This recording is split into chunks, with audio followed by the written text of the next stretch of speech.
Hey, all you rad dads out there. Aaron, thank you so much for joining us on the Rad Dad Show. Thanks for having me, man. Yeah. Thank you. We're going to start off the way we always do. Who are you? My name's Aaron Dalbec. I live in Marietta, Pennsylvania. So about an That's new. hour.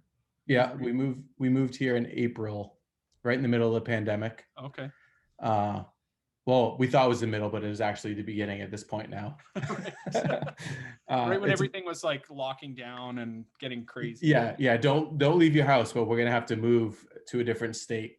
Right. So Yeah, I'm sure it was tough to like get help moving or all of that stuff. yeah. We were living in Maryland for a year previously. So we had moved from Massachusetts down to Maryland, which is about 5.5 hours south of where we live in Massachusetts. And we knew it was only going to be temporary, that we were going to my wife was down there for an apprenticeship. Okay. And we knew it was only going to be a year. So we moved again, but we moved an hour away from there, but it's still the same distance from Massachusetts. It's still like 5.5 hours. So it's pretty nice. We're an hour and a half west of Philly. Okay. Oh, nice. So an hour north of Baltimore, an hour and a half west of Philly. So it's a pretty nice location and we love it. Yeah, it's great. So yeah. So, Casey, you moved last year. How do people know you, Aaron? What have you been involved in? I know, but maybe for Yeah. anybody out there who doesn't know. Yeah. I played in BANE for we were around for 21 years. Well, just shy of 21 years actually. And I'm also currently in Only Crime, but we haven't done anything actually since the week my son was born. Oh, wow. So we haven't done anything in about 6 years. So that's a little. And I'm also playing bass now in a new band called Be Well. Right. So yeah, and you guys put out a record last year, like your first record. Yeah, we just had pandemic thing. Yeah, our first LP came out in August, called The Weight and the Cost. It's on Equal Vision. It was supposed to come out in June, and we decided to push it back. We're like, well, maybe the pandemic will be done. We'll push it back a little bit, and then came out in August, and we didn't want to push it back anymore. Yeah, I've heard people describing releasing an album during the pandemic. It's kind of like putting your album into the Bermuda Triangle. Like it's just there's nothing to do with it. Yeah, it's weird. There's no way we're gonna play a show for probably 16 months after the record came out. Yeah, it's crazy. It's weird. It's a great record though. Yeah, we've gotten great feedback. I mean, I think, despite not being able to play shows, I think it really connected with a lot of people, especially now. Like, I think everything going on, I mean, obviously even related to this, like even being a dad, you really take stock in everything and realize how you can't take anything for granted. And I think that record kind of like brings out a lot of feelings about a lot of things, and really connected with people. So I think it was, in a weird way, it was a good time for it to come out, for the actual record, but not for us playing shows. Right. And so you mentioned your son, so you're a dad. Yeah, I'm a dad. I have one child, Scout. He's 6. He turned 6 at the end of October. Okay. And so often I'll like kind of try and get a sense of where you were in your kind of career when you had your first child. You just kind of mentioned would have been right around Pursuance coming out. Yep. So Scout was born in 2014. It was weird, like intertwining of all this stuff. Like my wife and I had been together for a while, and we had talked about, I always wanted to be a dad, but like I was previously married and it was awful. And then me and my wife we got reconnected. We had known each other since 2000. We reconnected and like everything clicked, and we had talked about having kids, and we were just kind of like, like my wife never wanted kids before we were together. Right. And then, she was pregnant with Scout, and at the same time, BANE was wrapping up. Right. Like BANE actually in 2000 and I don't remember the year, 2000, the beginning of 2014, I think, we decided we were going to wrap it up. We were going to do the last things we wanted to do. And then, so I was gone extensively unfortunately for the first 2 years of Scout's life, which is really hard. You guys did a huge I mean, tour. Yeah, I mean, Bane was on, right? Normally Bane was on the road for, 8 months a year, but between that and Only Crime being gone, I was gone so much. I mean, it was crazy. And while my wife was pregnant, I was like, I need to do all the stuff now to like, I mean, punk rock is not at all about money, but that's all I did. So I was like, I get a tour and play as many shows as I can, so I can just like try to stockpile as much as I can while I can for us. So I mean, there was the summer that she was pregnant with Scout, I was gone. I did back-to-back Europe tours with Only Crime and then Bane, so I was gone for like 8 weeks. Crazy. For that. But then it just made more sense. I was like, well, I should come home for 5 days. Like it was just, it was crazy. It was definitely trying, and I am always thankful that my wife put up with it, for lack of a better term, because it's not easy. And I mean, it's challenging for us too. I mean, I'm not saying it's the same at all, but it's really challenging, Yeah. Like, there's that feeling of being away, and that maybe there's some like almost guilt associated with that, or. Yeah, for sure. There is. But then I was at the same, like my wife wasn't working at the time. She was about to have my son, and I was like, well, I need to work. She's not working. I got to go do stuff. I got to go play shows and try to, and the band was ending, and Bane was ending. So on top of that, it's like, okay, this is it. These are the last times we're going to play shows. So we got to do as much as we can, Right. Yeah. And we'll probably talk about this a little bit later too, but like that was all chronicled too, right? Like in this documentary that came out pretty recently. Yeah. About sort of the wrapping up of Bane. So that was like, you had these two huge momentous things happening in your life. I mean, Only Crime, that album was happening too. So not to discount that, but like these two huge. Yeah, it was definitely I mean, so much was going on at that point. I mean, like Pursuance had just come out before, I mean, it was before Scout was born, but like we had played shows, and like my son was born due at the end of October.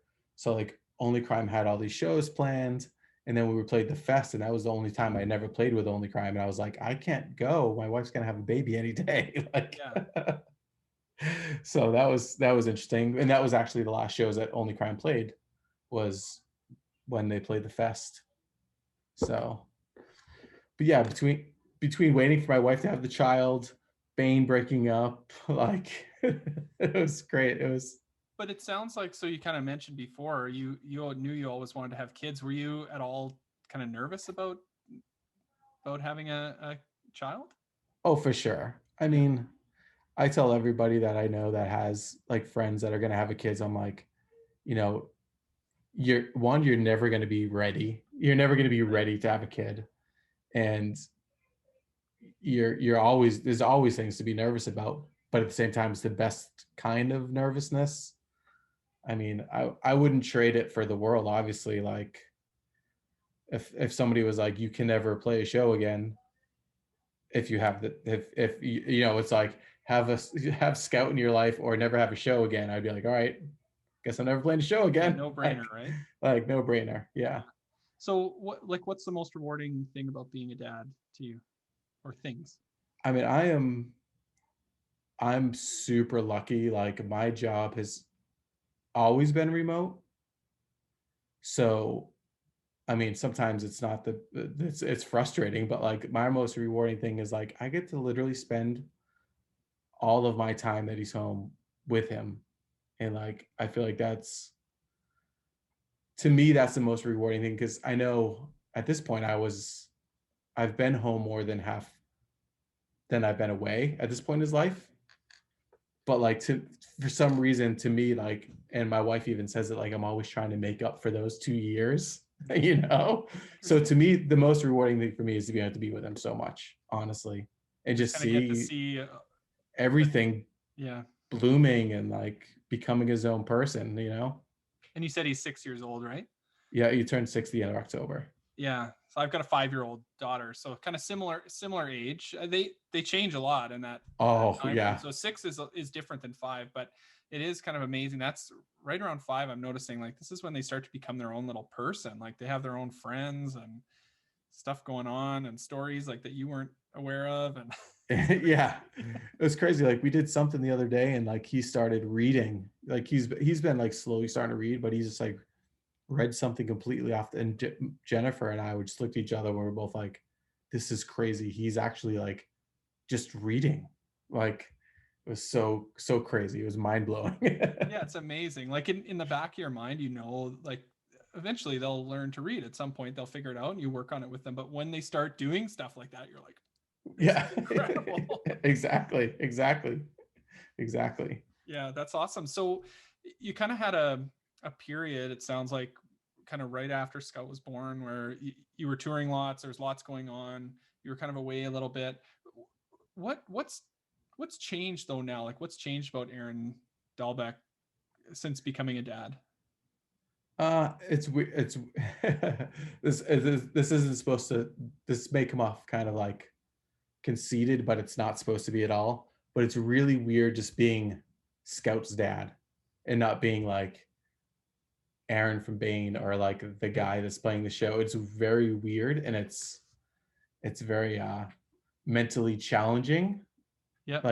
Like I mean, anybody has ever seen or talked to BANE knows that we're like just as happy to meet the people at the shows as they are meeting us or whatever. Like we never put ourselves on a pedestal whatsoever.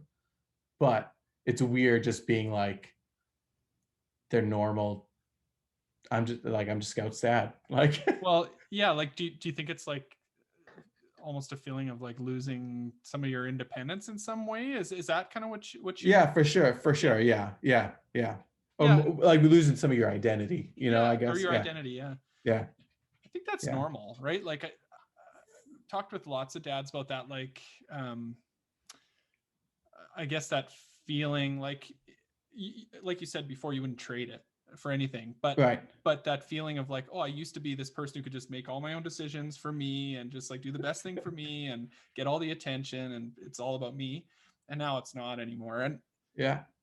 yeah, that's challenging, right? Like I think it's hard to admit that that's challenging, but I think it's a pretty universal thing. Oh, for sure. And I think it's even more challenging in this time that we're in right now. Like, I don't know how bad it is up in Canada, but like in the US, it's like, I mean, thankfully Scout goes to a very small Waldorf school. So it's like he's outside Okay. 80% of the day. He's only Oh, cool. kindergarten. So he's outside 80% of the day. There's the biggest day, I think there's 12 kids in his class. Wow. So I mean it's a 3-minute walk from our house. Oh, cool. He like it's right down the street, which is awesome. But like it's weird because there's no alone time, sort of say, for you or for me or like for Jennifer or me and Jennifer or anything. My parents live 5.5 hours away, you know, so like we don't have any, so it's hard to have that like your own thing, especially now, you know. Even hobbies or whatever, like Yeah. I totally get that. And the pandemic's made it that much worse, right? Because your options are so much more limited. Yeah, kind of the same for us. Like I'm mostly working from home, and so you're only so far away from your kids ever, and it's just hard to like not have time to process your own stuff. So right. And we try to do every day, we try to like, you know, remind ourselves that like we're lucky and, you know, like one, we're lucky that we have jobs, because in the US it's awful right now. But here too. Okay. But also we're just lucky because we get to spend time with Scout, you know, like growing up. I mean, I have two great parents, but like my dad would work 60, 70 hours a week just because he had to, you know what I mean? So it's like we saw him on the weekends and that was really about it, you know? Yeah. Like, so we're lucky to be able to see him as much as we are. Yeah, sometimes, go ahead. sometimes we'll get frustrated, which no matter what the situation is, you get frustrated or like worked up about it. Sorry, here comes my dog. Oh, that's okay. What's your dog's name? Bingsley. Bingsley. Hey, Bingsley. But we're lucky to be able to spend time with them, Yeah, I think it can be both, right? Yeah. For sure. You can't, it's hard not lose sight of those things that you're fortunate to have, and they kind of just become normal. And then, yeah, you start to, you'll get frustrated with things that maybe you shouldn't. And I think that's kind of a normal part of it. So how do you guys how do you cope with that? What strategies do you guys use? And I guess especially during the pandemic, right? Yeah. I mean, luckily, like he's going to school full time right now. So, I mean, luckily he gets to get, it's probably just as good for him, but he gets to get a break from us. Right. Now he never went to school full time till after January. After the holiday break, he started going full time, and he is loving. The first week he's like, "Can I go longer?" We're like, "There is no longer, dude. You're going till 3:00." Like, yeah, that's the end of school. Yeah, but so he gets to get that break from us also, which is helping tremendously on all of our ends, I think. Right. And luckily, like my wife, her schedule is crazy. She's a home birth midwife. Right. Yeah, you were mentioning that. Yeah. So her schedule is crazy. So she could just, she'll be gone for 2 days. Yeah. So, but at the same time, when she comes home, like she'll give me a break and I'll go do something, like I'll just go to the grocery store if I need to and just take an extra long trip and just, decompress a little bit, and vice versa. Like if she's home for a while but that's really the only way we can really deal with, Yeah. Yeah. It's like we were talking about before. Like, I think a lot of parents, this is part of why I love having these conversations. Like, even personally, it's nice to hear, like, I'm not the only one who kind of feels that way. Like, it's nice to have some time away from your kids sometimes, right? And yeah, for them to have time away from you, for everybody to kind of have their own thing and get your thoughts in order. My wife and I were just talking about it last night. Like, going out to the grocery store after the kids go to bed or whatever for an hour, like just to be by yourself for an hour is nice. Yeah, exactly. I'll drive to the grocery store, I'll throw in a podcast and it's good. Yeah. It's good. So, Aaron, this is the Rad Dad Show. Are you a rad dad? I think I am. I think I'm a pretty good dad, like I hope I'll never be the dad that Scout's like, "Oh, come on, this is my dad." Like I think yeah. What's a rad dad to you? What are the traits of a rad dad? The traits of a rad dad is just being there for your kid and just like getting down and doing whatever he wants to do and not just like brushing him off or like thinking something is just for a kid, or whether it's like running around the backyard pretending you're a monster for 45 minutes till your back hurts, or like building Legos or doing anything that they want to do. Sometimes it's rough, but that's the best. It's a very small amount of time. Like I just being a rad dad, just being able to be that person that your child always wants to be with or always feels comfortable coming to, Right. So yeah, providing that kind of comfort for them, the relationship, yeah, engaging with them and being present. yeah, and not being like judgmental of anything. Like I can't stand that when like parents are so judgmental about their own kids, and it's like, why would you do that to your child? I catch myself sometimes, I don't know if you do this, but catch myself like holding my kids to a standard of an adult. Like, yeah, why would you do that? Like, well, they're just a kid.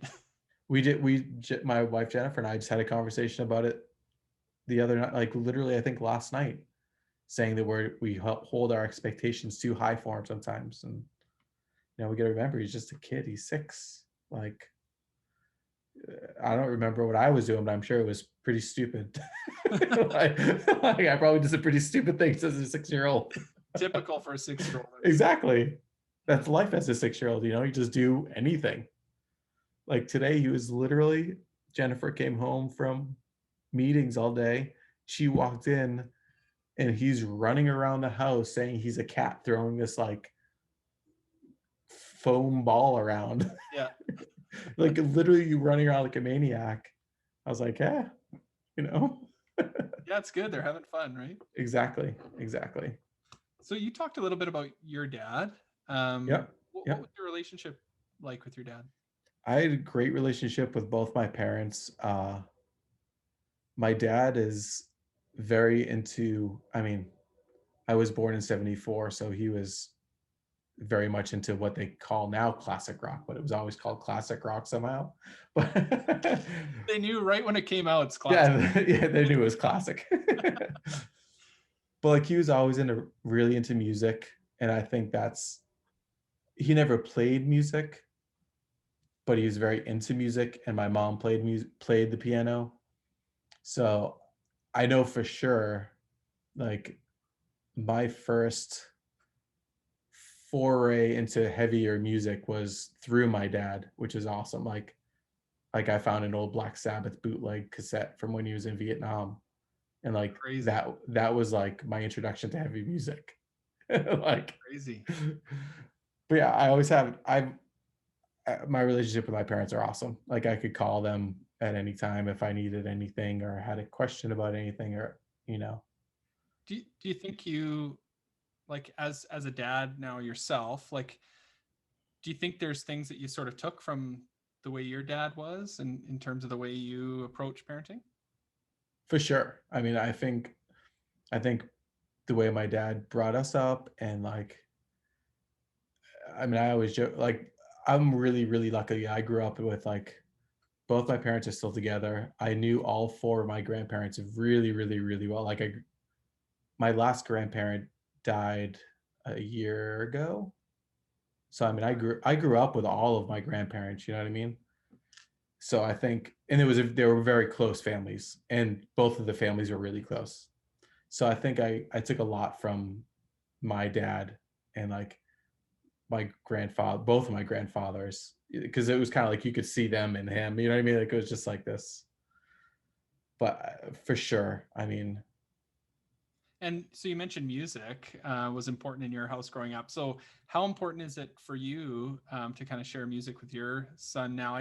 I kind of know the age. Like I feel like at 5 years old, my daughter Elise is kind of, maybe for the last year or so, has kind of been interested in some music that wasn't like kids music, but yeah, she doesn't really care about what I'm listening to yet.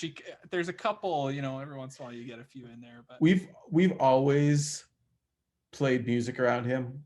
Um, when he was, I mean, when I would be on the road, Jennifer would listen to stuff, and she said that like whenever she would put like BANE on, he would like go crazy in her belly. but that's awesome.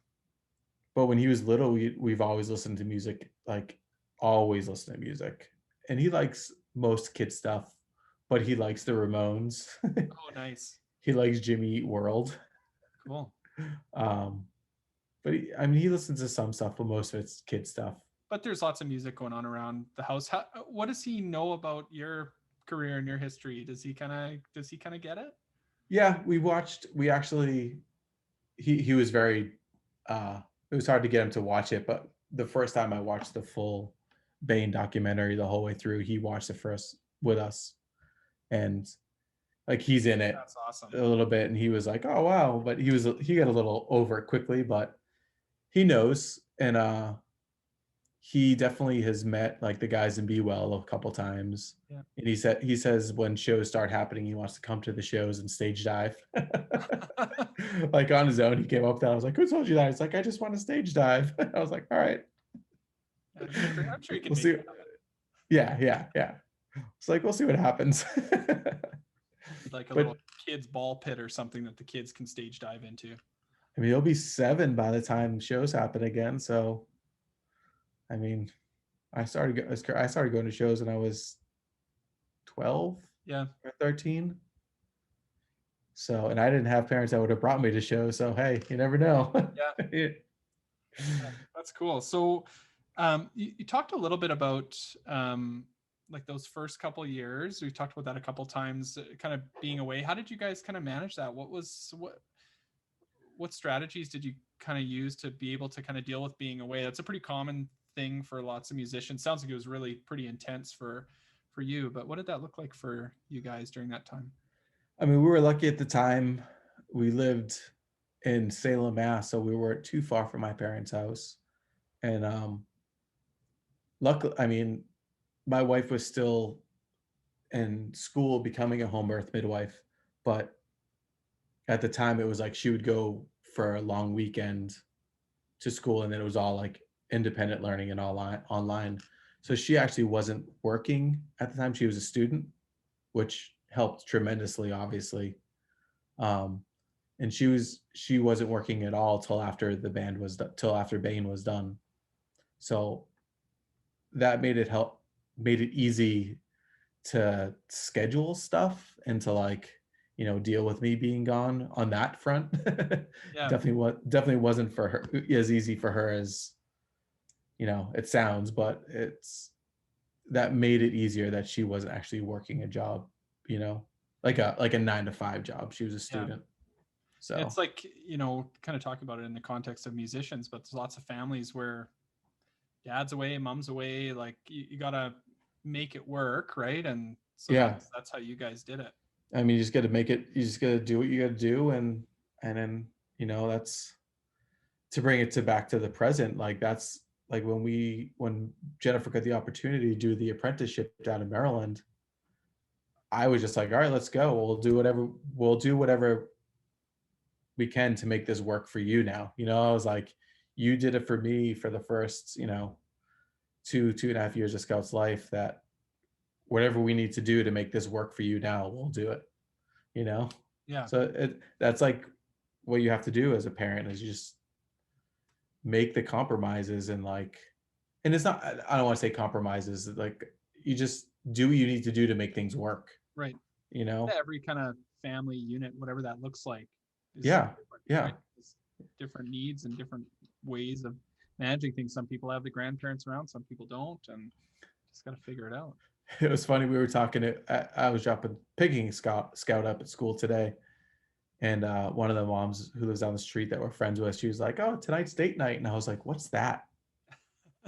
Like, because we don't have anybody around here. Like, obviously, we're not going to find a babysitter in the middle of a pandemic. Like, Yeah, it's so tough, right? Like, because there's that side of it too, right? Like, if you're in a relationship, like you gotta kind of find a way to make that work, yeah, stay happy and sane, because especially right now, like it's pretty it's tough, right? it's trying, man. Yeah, Being it's cooped up trying. at home and Like, yeah, there'll be days that I don't. I mean, I'm the one who brings Scout to school and picks him up. But besides that, there'll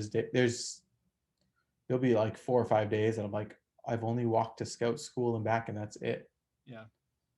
You know, but it'll be over soon, I What, hope. how have you guys kind of been dealing with like the pandemic stuff? Like what, Like with Scout, or like, I mean, he knows about it for sure. Like, we're very open with it with him, because like I also own a coffee roasting company. right?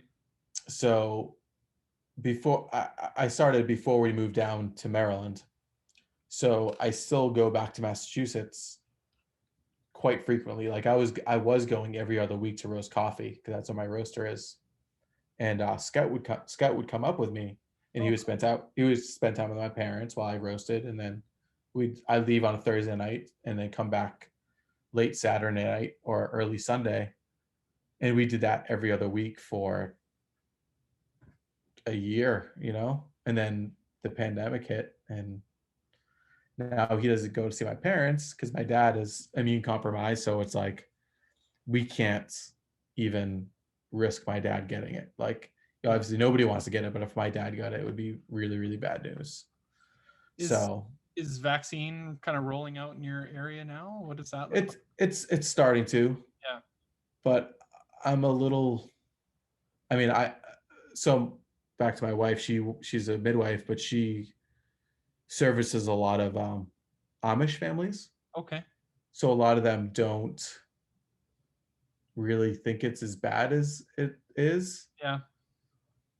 So she's at risk because of that. So we're like, all right, she's going to get the vaccine as soon as we can.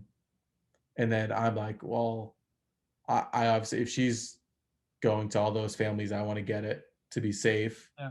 I mean, I'm not going to lie, I'm a little skeptical of it because it was done so fast. Yeah. Um,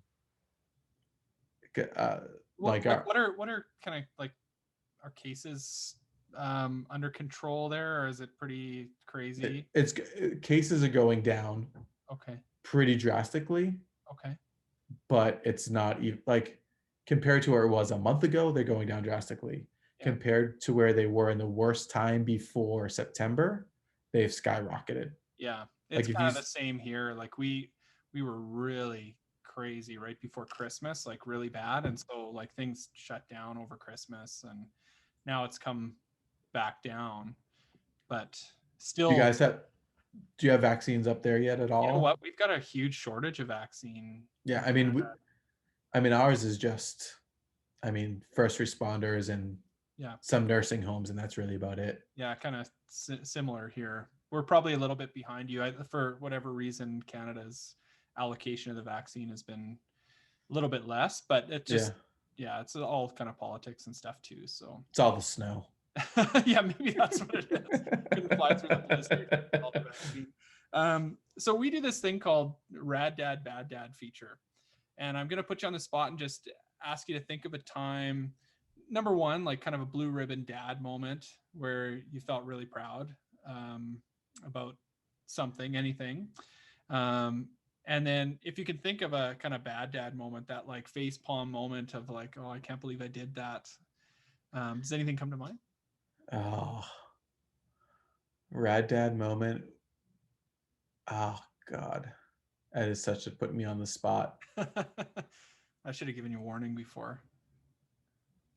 I mean, this is gonna sound ridiculous because you live in the land of snow. But this past weekend was the first time that Scout's ever actually really gone sledding by himself. Yeah. I actually posted the pictures on my Instagram, some stills from the video. Yeah. And just to see how happy he was. Yeah, I saw him getting some air. Yeah, he was getting some serious air, and he was totally fine. He loved it. And he's a very nervous child, which is weird because we didn't raise him that way. We never we're like, oh, be careful. Like we were always just kind of like, I mean, obviously we were about certain things, but we wanted him to do what he can do, Yeah. As long as he was safe. But he's a very standoffish child now. So seeing him going over those jumps was pretty awesome. Oh, that's cool. Yeah. Yeah. A bad dad moment. I mean, I'll be honest, like sometimes I'll just, especially now, like I'll have a stressful day at work and something will happen and I'll just like he'll do something or say something and I'll be like, what are you doing? And then like literally like I'm not even a minute after I like raise my voice or something, I'm just like, what did I just do? Like I'm not justifying it, but just stress is just, especially right now, I mean, it's just so high for everybody. Well, I think it's kind of a human thing. We take out like most of our frustration on the people we love the most, right? Like just because they're around and we know we can kind of get away with it. And so your threshold for flipping your lid is kind of a little bit lower. And yeah, it feels bad, right? Yeah. In the same way, like, you get into the red and then you say something or yell or whatever. And you're just like, what? Why did I do that? And then anytime it happens, I'm always like, my biggest thing in my head is like, no matter what, if something that ever happens, I gotta go and apologize to him. You know what I mean? Yeah. Like even Jennifer he'll be mad. Scott will be pissed off and he'll be in his room. He's like, leave me alone. And I'll be like, buddy, I just want to talk to you. And Jennifer will be like, just give him a few minutes. And then I'll go and apologize, or vice versa. He'll blow up and then he'll come back out like 10 minutes later and he's like, I just need to give you a hug. Yeah. So I think, I mean, yeah, it's a normal thing to go through. It's, yeah, it doesn't feel very good when it happens. So, hey. no, definitely not. Definitely not. He when we were in Maryland, he's never gotten really hurt. I think he's only ever seen like a cut with blood like once. And right before he moved up here, he was running and slipped on the rug and hit his chin right between the rug and the hardwood floor. And it like tore his chin and it was like gushing blood. And Jennifer was gone. She was on her way home. So I called her and he was freaking out. And I felt so bad. I was like, dude. Yeah. And he was going to get stitches and they glued it, thankfully. Yeah. But I was Scary just, though. Yeah. That first yeah, experience in the hospital and blood and all yeah, that stuff. yeah, yeah. So now anytime he hurts himself, he's like, am I bleeding? Am I going to die? Nobody, you're not. Yeah. Blood, they either like love it and are obsessed with it, or yeah, it just totally freaks them out. My daughter's really freaked out about blood too. Yeah. It's like a paper cut and she's like, ah. Yeah. It's crazy. So, Aaron, what's next for you? Like what's going on? So I know Bane's kind of done and that's been documented. So tell us a little bit about the documentary. We touched on it a little bit earlier, but tell us a bit about that. Yeah. So my good friend Dan Ellswick, I've been friends with him forever. He used to live in Denver. And for years before Bane ended, he would always approach me being like, hey, I want to come on tour and film some stuff. He's a professional camera guy for like some very well-known TV shows. He does mostly reality shows. But he's always been bugging me, and like if anybody knows Bane, they know that we're kind of lazy. We were always kind of a lazy band. Like somebody would ask us something, we'd be like, yeah, we'll do it. And then 8 months later, we finally get it to him. Or like we literally still have merch from our last show in a storage space in Worcester. And every 6 months, we're like, all right, we're going to get up online. We're going to sell it. And then it just fades away. Yeah. And then 6 months later, we're like, all right, we're going to sell that merch. And it goes away. So we literally have a storage space not filled. We have a lot of merch in a storage space in Worcester. That's just sitting there because we're too lazy to. So, but you got to put it up, man. Oh yeah, we have to. So Dan kept asking me to come on tour, and when we announced the last US tour, he was like, dude, I'm coming out. I want to make a documentary. And we chatted it for a bit, and he was asking me like if he did it, what we wanted to do. And I was like, I don't want it to be a cheesy documentary. Like as lame as it sounds, like I was always like, I wanted it to be like a film, like a movie, not just like about like I wanted anybody to be able to watch it, not necessarily if they even knew Bane, you know. And I actually used Filmage as like my like holy grail. Yeah. which actually my wife and I watched that the day Scout was born. That was really? We watched that during the day before he was born. Yeah. It's so good. So good. I've watched it probably realistically like 30 times or 40 times, a lot. That's awesome. That's awesome. So that's a good bar to set for sure. Yeah, yeah. So he came on the last tour and filmed a ton of stuff. And to be honest, like I don't think he really had he had a somewhat vision kind of, but like he didn't have a full vision of what he wanted till like 6 months after the last show. And then everything kind of clicked for him and like how he wanted it to be about like the whole band and not just the whole timeline of the band and not just the last tour and the last show. Like, because I mean, in reality, if you watch that, there's maybe 5 minutes of the last show on there total, you know? So he did that. And I seriously could not thank Dan and Ricky and everybody else that was involved. They did such an amazing job with it. And like they're trying to get it to a couple of like film festivals now and stuff, but obviously that's really hard to do with all this, you know. But they've put their heart and soul into that. I mean, Bane was pretty hands off with the whole thing, you know. Like we were nervous going out on the last tour, and we're like, I mean, we all know Dan enough, but we were like, we don't want these cameras in our faces all the time. We don't want it to feel like contrived or feel awkward walking around. But like, you would forget they were even there the whole tour, you know? And what a like awesome thing to have for you guys, even just to kind of Yeah. document that and kind of put a bow on everything. Like the first time I watched in one of the first edits, and it was way longer than it was, and it was that compared to the final version is way different. But I didn't watch the final version till actually the night it physically came out, because in my eyes, like that was the last thing I was waiting for with Bane, Right. and I didn't want to have nothing else to look forward to with Bane. Right. So it was really hard to watch it, Emotional. and it still is. I mean, there's stuff in there.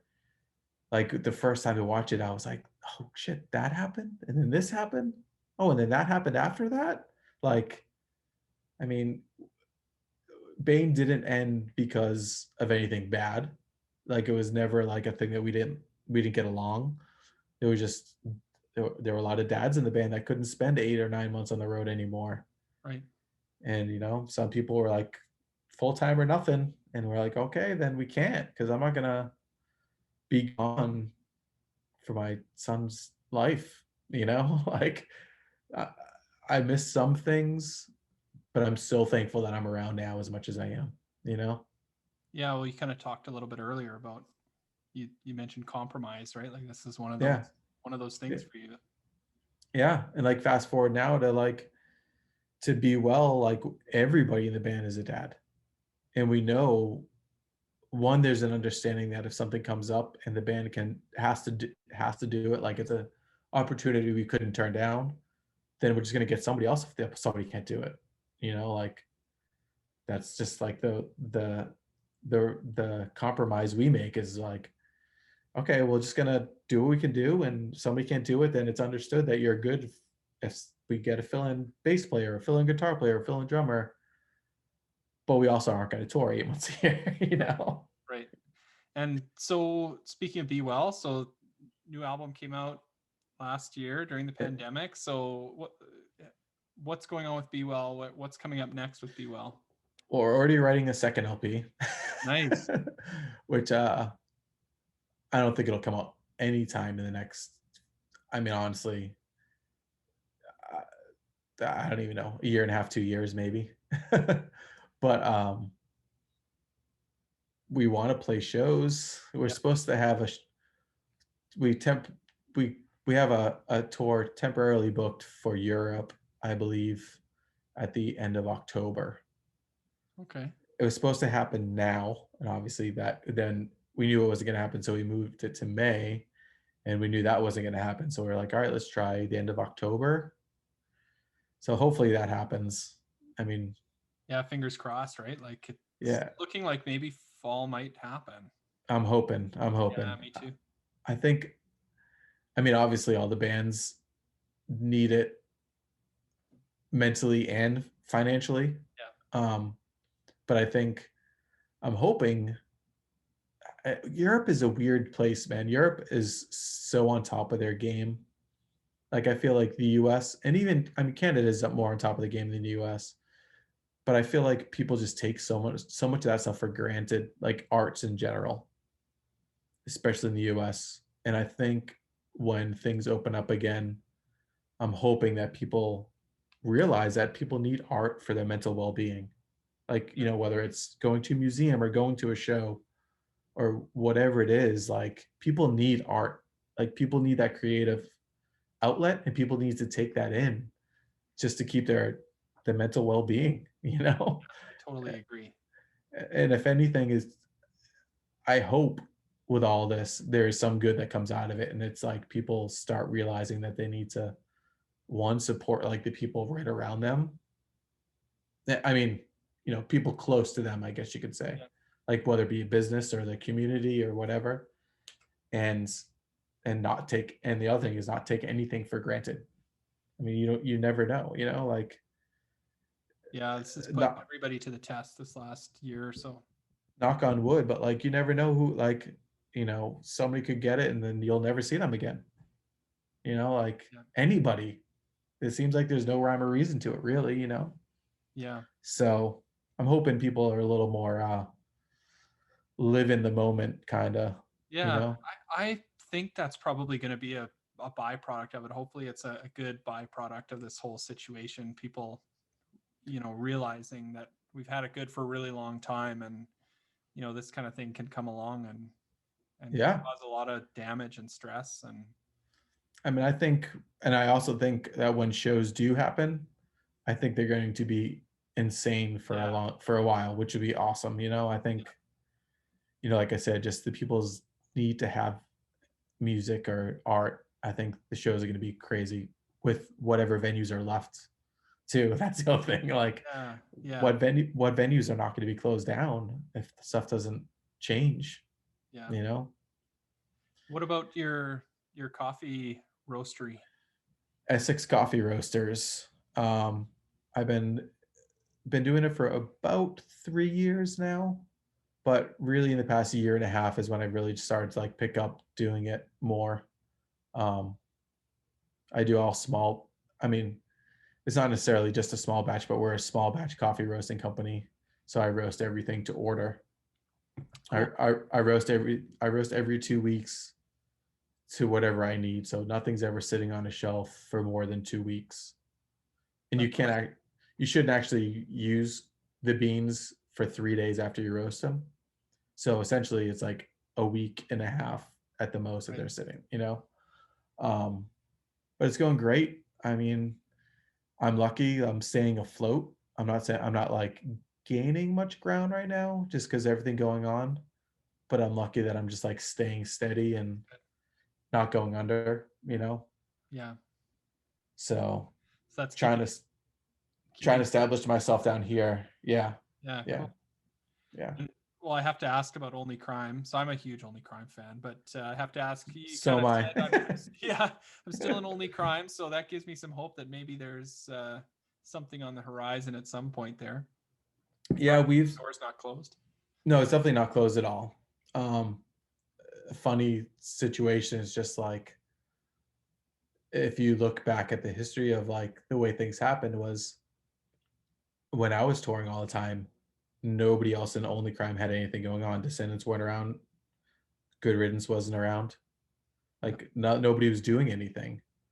And then Bane ends, and I'm not doing anything. But then You're everybody ready to else go. is, and everybody else is doing everything.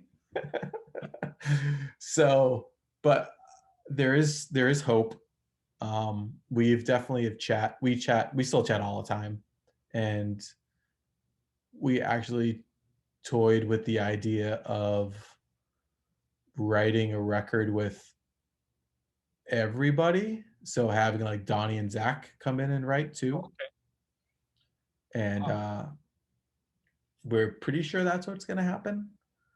And I would say every 3 months we're like, all right, let's figure. I mean, obviously now it's a little bit different, Yeah. but we're always like, let's figure it out. And then like we'll talk for a while and it'll kind of fade away a little bit, and then we'll talk about it and it'll fade away a little bit. But I'm hoping, especially after this is all done, that we'll actually get together and do stuff. You know? Awesome. Yeah. Awesome. Well, Aaron, I want to thank you so much for coming on the show and telling us your story. Any advice for dads out there, or maybe dads to be? I mean, I said it before, but I think everybody just got to live in the moment, kind of. You know what I mean? And just kind of go with what comes to you. You know, uh, our parents were not wrong. The older you get, life goes by so much quicker. Yeah. I mean, I can't believe I have a 6-year-old son right now. You know, it feels like I was on those last tours a year ago, and now I have a 6-year-old son. Yeah. It goes by quick. So like soak in everything you possibly can, you know, Yeah. and It's not just just a cliche. Hey, you got to live for the moment. you seriously do and enjoy it all. And kids are crazy, but you got to go with it, you know, like we were all crazy, Yeah. you know, Yeah. and now they have all this other stimulation or on top of it. So it's like, you just gotta, you know, let your kid be a kid and enjoy it, you know? Yeah, it's good advice. Thanks, man. I really appreciate your time. Thank you. Really fun, Thank you. really nice chatting with you. Yeah, anytime. Thank you for having me.